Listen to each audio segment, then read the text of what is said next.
ಉತ್ತರ ಕನ್ನಡದ ದಾಂಡೇಲಿ ಕಾಡಿನ ಮಧ್ಯೆ ಹೋಗೋ ಆ ಹುಲಿ ತಿರುವು ರಸ್ತೆಯಲ್ಲಿ ರಾತ್ರಿ 9 ಗಂಟೆ ಆದ್ಮೇಲೆ ವಾಹನಗಳಿರ್ಲಿ, ಕಾಡು ಪ್ರಾಣಿಗಳು ಕೂಡ ಓಡಾಡಲ್ಲ. ಯಾಕಂದ್ರೆ ಆ ಕತ್ತಲಲ್ಲಿ ಕಾಯೋದು ಪ್ರಾಣಿಗಳಲ್ಲ, ಹಸಿದ ಆತ್ಮಗಳು. ಆ ರಸ್ತೆಯಲ್ಲಿ ಸಹಾಯ ಕೇಳೋರು ಸಿಕ್ಕರೆ ಬಚಾವ್, ಆದ್ರೆ ಸಹಾಯ ಮಾಡ್ತೀನಿ ಅಂತ ಬರೋರು ಸಿಕ್ಕರೆ ನಿಮ್ಮ ಕಥೆ ಮುಗೀತು ಅಂತಲೇ ಅರ್ಥ.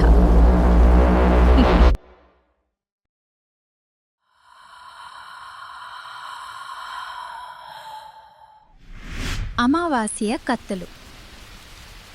ಐಟಿ ಕಂಪನಿಯ ಇಬ್ಬರು ಸ್ನೇಹಿತರು ತಮ್ಮ ಕಾರ್ ಕೆಟ್ಟು ಹೋಗಿ ಈ ನಿರ್ಜನ ಬಸ್ ಸ್ಟಾಪ್ನಲ್ಲಿ ಸಿಕ್ಕಿ ಹಾಕಿಕೊಂಡಿದ್ದರು.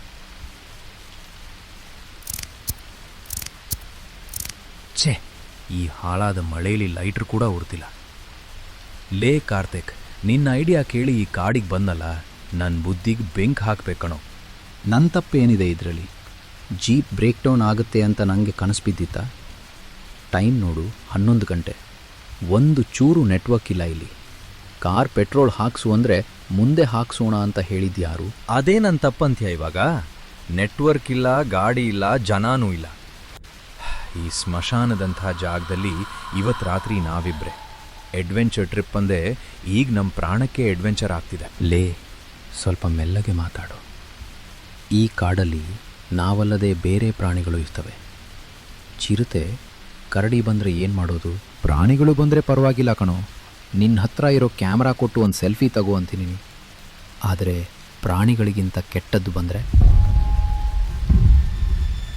ಏನು ಮಾತಾಡ್ತಿದ್ಯಾ ನೀನು? ಹಳ್ಳಿಯವ್ರು ಹೇಳ್ತಾರಲ್ಲ, ಈ ತಿರುವಿನಲ್ಲಿ ರಾತ್ರಿ ಹೊತ್ತು ದೆವ್ವಗಳು ಓಡಾಡ್ತವೆ ಅಂತ. ಹೀಗೆ ಇಬ್ರು ಮಾತನಾಡುವಾಗ ಅಲ್ಲಿ ಬಸ್ ಸ್ಟಾಪ್ನ ಹಿಂದಿನ ಪೊದೆಯಲ್ಲಿ ಏನೋ ಸರಿದಾಡಿದ ಸದ್ದು ಬಂತು. ಪ್ಲೀಸ್ ವರುಣ್, ಇಂಥ ಟೈಮಲ್ಲಿ ಆ ಮೂಢನಂಬಿಕೆ ಕತೆಗಳನ್ನು ಶುರು ಮಾಡಬೇಡ. ನನಗೆ ಮೊದಲೇ ಭಯ ಆಗ್ತಿದೆ. ಅಲ್ಲಿ ಏನೋ ಸೌಂಡ್ ಆಯಿತು. ಗಾಳಿಗೆ ಮರದ ಕೊಂಬೆ ಅಲುಗಾಡಿರುತ್ತೆ. ಸುಮ್ಮನಿರು. ಆಗ ದೂರದಿಂದ ಸದ್ದು ಮಾಡುತ್ತಾ ಒಂದು ಹಳೆಯ ಆಟೋ ಬರುವ ಶಬ್ದ ಬರುತ್ತೆ. ಲೇ ನೋಡು, ಯಾವುದೋ ಆಟೋ ಬರ್ತಿದೆ. ಬಚಾವಾದ್ವಿ ಕಣೋ.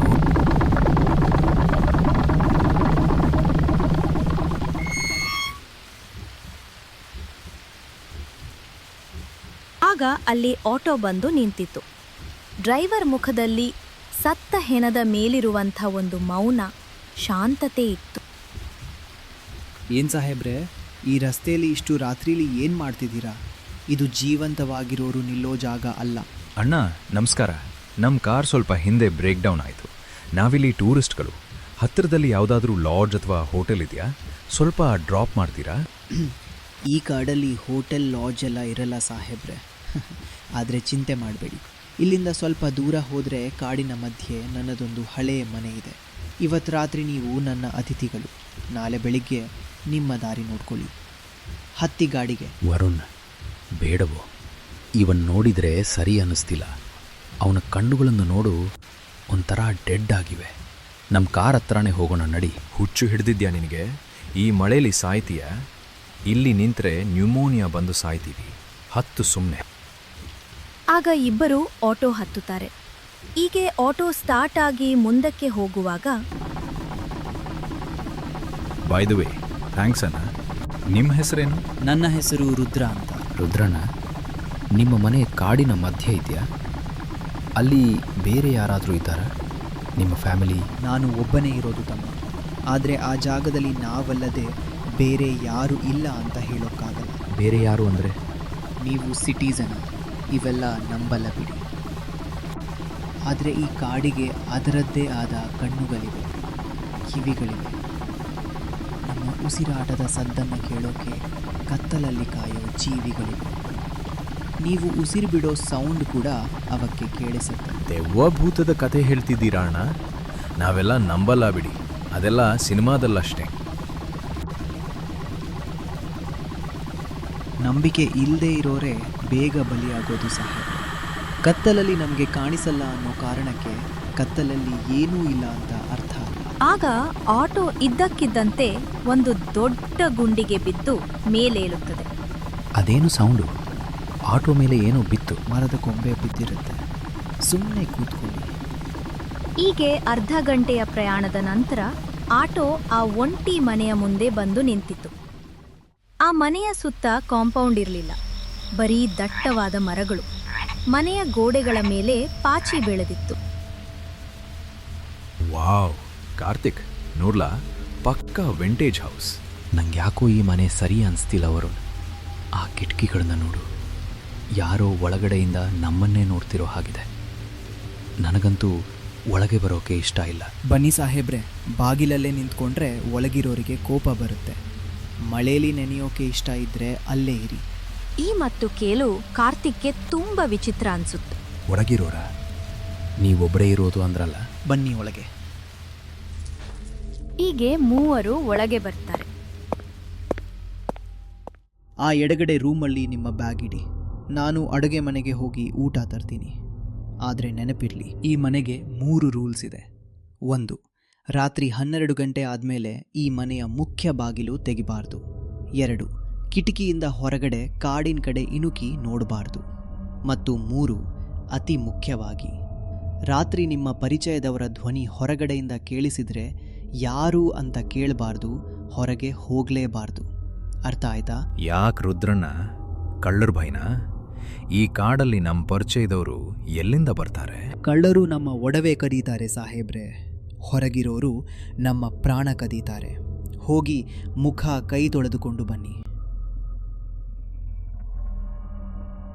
ಏನ್ ರುದ್ರಣ್ಣ, ನಮ್ಮನ್ನ ಹೆದರ್ಸೋಕೆ ಆ 3 ರೂಲ್ಸ್ ಹೇಳಿದ್ರ? ಇಲ್ಲಿ ಯಾರು ಬರ್ತಾರೆ ನಮ್ಮನ್ನ ಕರೆಯೋಕೆ? ನಮ್ಮ ಪರಿಚಯದವರು ಈ ಕಾಡಿಗೆ ಹೇಗ್ ಬರ್ತಾರೆ? ಲಾಜಿಕ್ ಇಲ್ವಲ್ಲ? ಬರ್ತಾರೆ ಸಾಹೇಬ್ರೆ.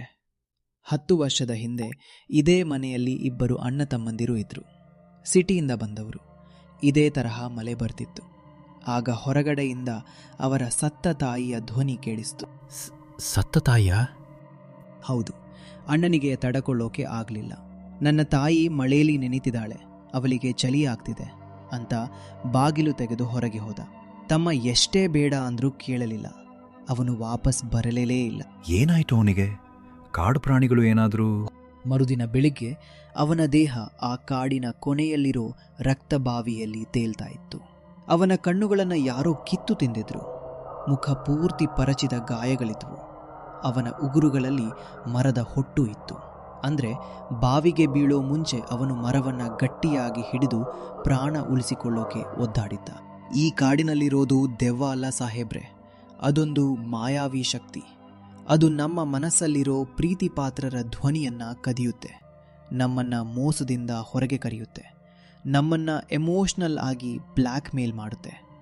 ಬಾಗಿಲು ತೆಗೆದ್ರೆ ಸಾವು ಖಚಿತ. ಊಟ ಮುಗಿಸಿ ಮಲಗಿ. Good night. ಈಗ ಹೇಳಿ ಎಲ್ಲರೂ ಮಲ್ಗೋಕ್ ಹೋಗ್ತಾರೆ. ಕಾರ್ತಿಕ್, ಲೇ ಕಾರ್ತಿಕ್, ಎಲ್ಲಿದ್ಯಪ್ಪ? ನನಗೆ ಭಯ ಆಗ್ತಿದೆ. ಅಮ್ಮ? ಹೌದು ಕಂದ, ಮಳೆ ಬರ್ತಿದೆ. ನಾನು ಒದ್ದೆ ಆಗಿದ್ದೀನಿ. ಬಾಗಿಲ್ ತೆಗಿಯೋ ಪ್ಲೀಸ್. ವರುಣ್, ಲೇ ವರುಣ್, ಎದ್ದೇಳೋ. ಹೊರಗಡೆ ನಮ್ಮ ಅಮ್ಮನ ವಾಯ್ಸ್ ಕೇಳ್ತಿದೆ ಕಣೋ. ಅಮ್ಮ ನನ್ನ ಕರೀತಿದ್ದಾಳೆ. ಲೇ, ಹುಚ್ಚ ಹಿಡ್ದಿದ್ಯಾ ನಿನ್ಗೆ? ನಿಮ್ಮಮ್ಮ ಬೆಂಗಳೂರಲ್ಲಿದ್ದಾಳೆ, ಇಲ್ಲಿಗೆ ಹೆಂಗ್ ಬರ್ತಾಳೆ? ರುದ್ರ ಹೇಳಿದ್ದು ಮರ್ತು ಹೋಯ್ತಾ? ಅದು ಕೇವಲ ಭ್ರಮೆ. ಕಣ್ಣು ಮುಚ್ಚಿ ಮಲ್ಕೋ. ಇಲ್ಲ ವರುಣ್, ಅದು ಪಕ್ಕಾ ನಮ್ಮಮ್ಮನ ವಾಯ್ಸ್ ಕಣೋ. ಅವಳು ನಡುಕ್ತಿದ್ದಾರೆ. ಕಾರ್ತಿಕ್, ಬಾಗಿಲ್ ತೆಗಿಯೋ. ನಿನಗೆ ನೆನ್ಪಿದ್ಯಾ ಕಂದ? ನೀನು 5ನೇ ಕ್ಲಾಸ್ನಲ್ಲಿದ್ದಾಗ ಮಳೆಯಲ್ಲಿ ಬಿದ್ದು ಜ್ವರ ಬಂದಿತ್ತು. ನಾನು ನಿನ್ನನ್ನು ರಾತ್ರಿ ಪೂರ್ತಿ ಎತ್ಕೊಂಡು ಕಾಪಾಡಿದ್ದೆ. ಇವತ್ತು ನಾನು ಈ ಚಳಿಲಿ ಸಾಯ್ತಿದ್ದೀನಿ. ನನ್ನ ಕಾಪಾಡಲ್ವಾ ನೀನು? ಈ ಕಾಡಿನಲ್ಲಿ ನನಗೆ ತುಂಬ ಚಳಿ ಆಗ್ತಿದೆ. ಯಾರೋ ನನ್ನನ್ನು ಅಟ್ಟಿಸ್ಕೊಂಡು ಬರ್ತಿದ್ದಾರೆ ಕಣೋ ಕಾರ್ತಿಕ್. ಅಮ್ಮ, ಇಲ್ಲ, ನಾನು ಬರ್ತೀನಿ ಅಮ್ಮ. ಅವಳಿಗೆ ನನ್ನ 5ನೇ ಕ್ಲಾಸ್ ಕಥೆ ಗೊತ್ತು ವರುಣ್. ಅದು ಅಮ್ಮನೇ. ಅವಳನ್ನು ಯಾರೋ ಕಿಡ್ನ್ಯಾಪ್ ಮಾಡಿದ್ದಾರೆ. ಈಗ ಹೇಳಿ ಕಾರ್ತಿಕ್ ಎದ್ದು ನಿಂತು ಒಬ್ನೇ ಬಾಗಲ್ನ ಕಡೆ ಓಡ್ತಾನೆ.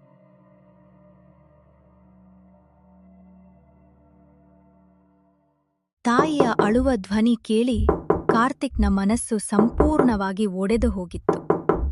ರುದ್ರನ ಎಚ್ಚರಿಕೆ ಅವನ ತಲೆಯಿಂದ ಮಾಯವಾಗಿತ್ತು. ಅವನು ಯಂತ್ರದಂತೆ ಮನೆಯ ಮುಖ್ಯ ಬಾಗಿಲಿನ ಕಡೆ ನಡೆದ. ಅಮ್ಮ, ನೀನೇನಾ? ನೀನ್ ನಿಜವಾಗ್ಲೂ ಹೊರಗೆ ಇದೆಯಾ? ಹೌದು ಕಾರ್ತಿಕ್, ನಾನು ಬಾಗ್ಲ ಹತ್ರನೇ ನಿಂತಿದ್ದೀನಿ. ನಿನ್ನ ಕೈ ಬಾಗ್ಲ ಮೇಲಿದೆಯಲ್ವಾ? ತೆಗಿ ಕಂದ, ಬೇಗ ತೆಗಿ. ಕಾರ್ತಿಕ್ ಬಾಗಿಲಿನ ಮೇಲಿನ ದೊಡ್ಡ ಚಿಲಕ ತೆಗೆಯಲು ಕೈ ಹಾಕುತ್ತಾನೆ. ಆಗ ಲೇ ಹುಚ್ಚ, ಏನ್ ಮಾಡ್ತಿದ್ಯಾ? ಬಿಡೋ ನನ್ನ. ನಮ್ಮಮ್ಮ ಹೊರಗಡೆ ಸಾಯ್ತಿದ್ದಾಳೆ. ಅವಳಿಗೆ ಸಹಾಯ ಬೇಕು. ಹೊಡೆಯೋಕೆ ಶುರು ಮಾಡಿದ್ರೆ ಸಾಯ್ತೀಯ ಮಗನೆ. ಅದು ನಿನ್ನ ತಾಯಿಯಲ್ಲ, ಅರ್ಥ ಮಾಡ್ಕೋ. ಅವಳು ನಿನ್ನ ಮೈಂಡ್ನ ಕಂಟ್ರೋಲ್ ಮಾಡ್ತಿದ್ದಾಳೆ. ಆಗ ಇದ್ದಕ್ಕಿದ್ದಂತೆ ಹೊರಗಿನ ಧ್ವನಿ ಬದಲಾಗುತ್ತದೆ. ತ್ಯಾಕಾರದ ಕರ್ಕಶವಾದ 2-3 ಧ್ವನಿಗಳು ಒಟ್ಟಿಗೆ ಬೆರೆತ ರಾಕ್ಷಸ ಧ್ವನಿ ಕೇಳಿಸುತ್ತದೆ. ಬಾಗ್ಲು ತೆಗೀರೋ, ನನಗೆ ಹಸಿವಾಗ್ತಿದೆ. ನಿಮ್ಮ ಬಿಸಿ ರಕ್ತ ಕುಡಿಬೇಕು ನಾನು. ಬಾಗ್ಲು ಮುರಿದು ಬರ್ತೀನಿ, ನೀವೇ ನನಗೂಟ ಇವತ್ತು. ಅಯ್ಯೋ ದೇವ್ರೆ, ಅದು ನಮ್ಮಮ್ಮ ಅಲ್ಲ. ವರುಣ್, ನಾವು ಸಾಯ್ತೀವಿ ಕಣೋ, ಅದು ಮನುಷ್ಯ ಅಲ್ಲ. ಹೀಗೆ ಬಾಗಿಲಿಗೆ ಭಾರಿ ಪೆಟ್ಟು ಬೀಳುವ ಸದ್ದು ಜೋರಾಗುತ್ತೆ.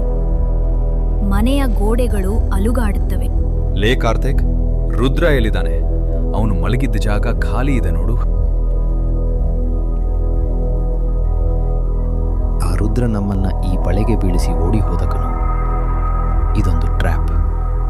ನಾವಿಬ್ಬರೂ ಇಲ್ಲಿಗೆ ಬರೋಕೆ ಅವನೇ ಕಾರಣ. ಬಾಗಿಲು ಮುರಿದು ಬಿತ್ತು.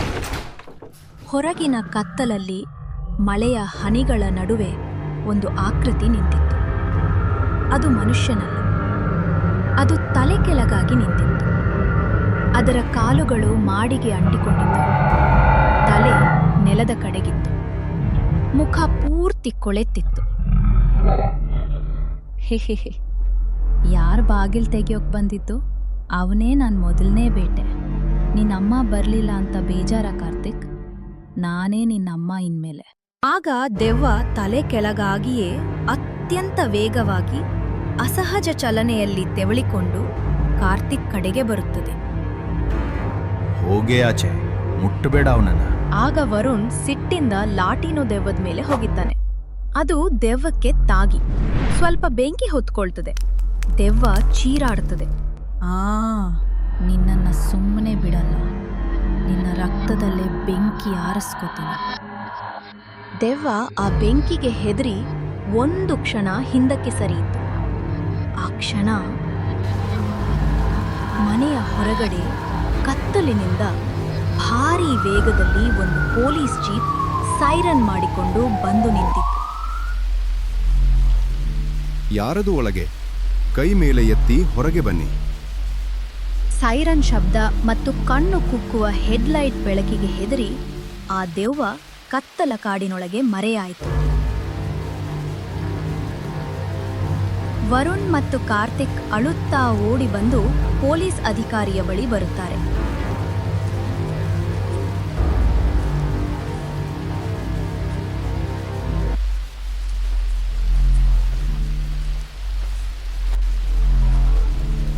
ಸರ್, ಕಾಪಾಡಿ ಸರ್, ಆ ದೆವ್ವ ನಮ್ಮನ್ನು ಸಾಯಿಸೋಕೆ ಬಂದಿತ್ತು. ನಾವಿಬ್ರು ಬೆಂಗಳೂರಿನವರು, ನಮ್ಮ ಜೀಪ್ ಕೆಟ್ಟು ಹೋಯ್ತು. ಆ ರುದ್ರ ಅನ್ನೋನು ನಮ್ಮನ್ನ ಇಲ್ಲಿಗೆ ಕರ್ಕೊಂಡು ಬಂದು ಮೋಸ ಮಾಡಿದ್ದು ಸರ್. ಅವನು ನಮ್ಮನ್ನ ದೆವ್ವಕ್ಕೆ ಬಲಿ ಕೊಡೋಕ್ ತಂದಿದ್ದ. ಏನ್ ಮಾತಾಡ್ತಿದ್ದೀರಾ ನೀವು? ಯಾವ ದೆವ್ವ? ಯಾವ ರುದ್ರ? ಮೊದಲು ಆ ಕಡೆ ತಿರುಗಿ ನೋಡಿ. ವರುಣ್ ಮತ್ತು ಕಾರ್ತಿಕ್ ಹಿಂದಿರುಗಿ ನೋಡಿದ್ರು. ಅವರ ತಲೆ ತಿರುಗುವಂತಾಯಿತು. ದೇವರೇ, ಇದೇನಿದು? ಅಲ್ಲಿ ಯಾವ ಮನೆಯೂ ಇರಲಿಲ್ಲ, ಬಾಗಿಲು ಇರಲಿಲ್ಲ. ಕೇವಲ ಬೆಂಕಿಗೆ ಸುಟ್ಟು ಕರಕಲಾದ ಕಂಬಗಳು ಮತ್ತು ಅರ್ಧ ಬಿದ್ದ ಗೋಡೆಗಳು ಮಾತ್ರ ಇದ್ದವು. ಅದು ಅಂದೋ ಇಂದೋ ಸುಟ್ಟು ಹೋದ ಮನೆಯಲ್ಲ, 30 ವರ್ಷಗಳ ಹಿಂದೆಯೇ ಸುಟ್ಟು ಹೋದ ಮನೆಯ ಅವಶೇಷವಾಗಿತ್ತು. ಅವರಿಬ್ಬರು ಇಷ್ಟು ಹೊತ್ತು ಮಳೆಯಲ್ಲೇ ಆ ಹಾಳು ಬಿದ್ದ ಗೋಡೆಗಳ ಮಧ್ಯೆ ನಿಂತಿದ್ದರು. ಇಲ್ಲ ಸರ್, ನಾವು ಇದೇ ಮನೇಲಿ ಊಟ ಮಾಡಿದ್ವಿ, ಚಾಪೆ ಮೇಲೆ ಮಲಗಿದ್ವಿ. ಆ ರುದ್ರ ಅನ್ನೋನು ಹಳೆ ಆಟೋ, ಬಾಯಲ್ಲಿ ಚೂಯಿಂಗ್ ಗಮ್.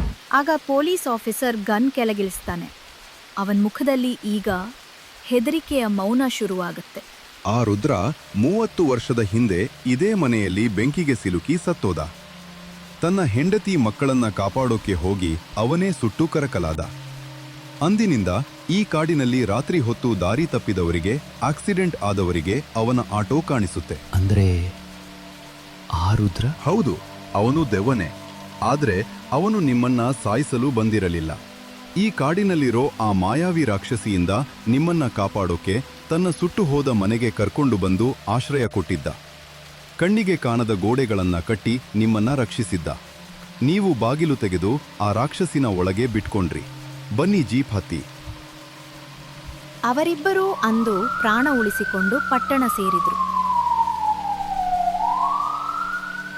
ನಾವೆಲ್ಲರೂ ಅಂದ್ಕೊಳ್ತೀವಿ ಸತ್ತವರೆಲ್ಲ ದೆವ್ವಭೂತಗಳಾಗಿ ಬರೀ ಕೆಟ್ಟದ್ದೇ ಮಾಡ್ತವೆ ಅಂತ. ಆದ್ರೆ ಈ ಪ್ರಕೃತಿಯಲ್ಲಿ ಕೆಲವು ಶಕ್ತಿಗಳು ದಾರಿ ತಪ್ಪಿಸುವ ಕೆಲಸ ಮಾಡಿದ್ರೆ, ಇನ್ನು ಕೆಲವು ಶಕ್ತಿಗಳು ರುದ್ರನ ಹಾಗೆ ಕಾವಲಾಗಿ ಕಾಯ್ತಿರ್ತವೆ. ಕತ್ತಲಲ್ಲಿ ಬರೋದೆಲ್ಲ ಶತ್ರುಗಳಲ್ಲ. ಹಾಗಂತ ಪರಿಚಯದ ಧ್ವನಿಯಲ್ಲಿ ಬರೋರೆಲ್ಲ ನಮ್ಮವರಲ್ಲ.